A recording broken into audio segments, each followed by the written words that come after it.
The Lord be with you. I'm Deacon Keith Fournier, and our first reading is from the first letter of the Apostle Paul to the Thessalonians.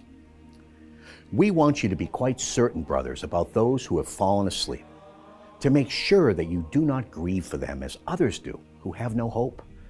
We believe that Jesus died and rose again, and that in the same way, God will bring with him those who have fallen asleep in Jesus.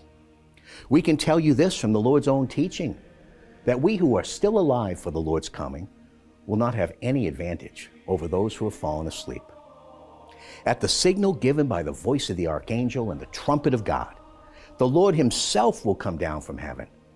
Those who have died in Christ will be the first to rise, and only after that shall we who remain alive be taken up in the clouds together with them to meet the Lord in the air. This is the way we shall be with the Lord forever. With such thoughts as these, then, you should encourage one another. In our response, it's from Psalm 96. Sing a new song to Yahweh. Sing to Yahweh all the earth. Declare his glory among the nations, his marvels to every people. Great is Yahweh, worthy of all praise, more awesome than any of the gods. All the gods of the nations are idols. It was Yahweh who made the heavens. Let the heavens rejoice and earth be glad.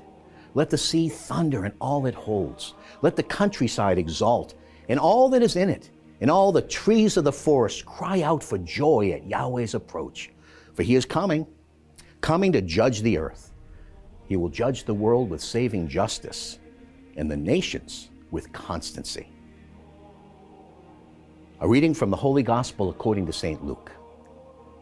Jesus came to Nazareth, where he had been brought up, and went into the synagogue on the Sabbath day as he usually did. He stood up to read, and they handed him the scroll of the prophet Isaiah. Unrolling the scroll, he found the place where it is written, "The Spirit of the Lord is on me, for he has anointed me to bring the good news to the afflicted. He has sent me to proclaim liberty to captives, sight to the blind, to let the oppressed go free, to proclaim a year of favor from the Lord." He then rolled up the scroll, gave it back to the assistant, and sat down. And all eyes in the synagogue were fixed on him. Then he began to speak to them. This text is being fulfilled today, even while you are listening. And he won the approval of all, and they were astonished by the gracious words that came from his lips. They said, "This is Joseph's son, surely." But he replied, "No doubt you will quote me the saying, 'Physician, heal yourself,' and tell me, 'We have heard all that happened in Capernaum.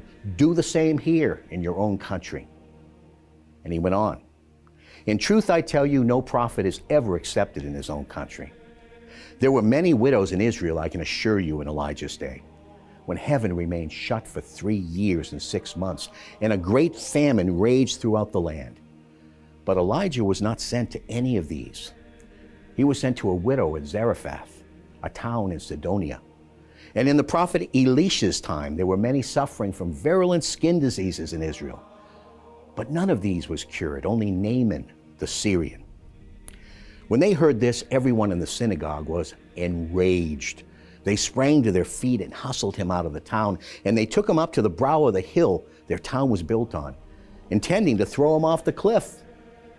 But he passed straight through the crowd and walked away. The Gospel of the Lord.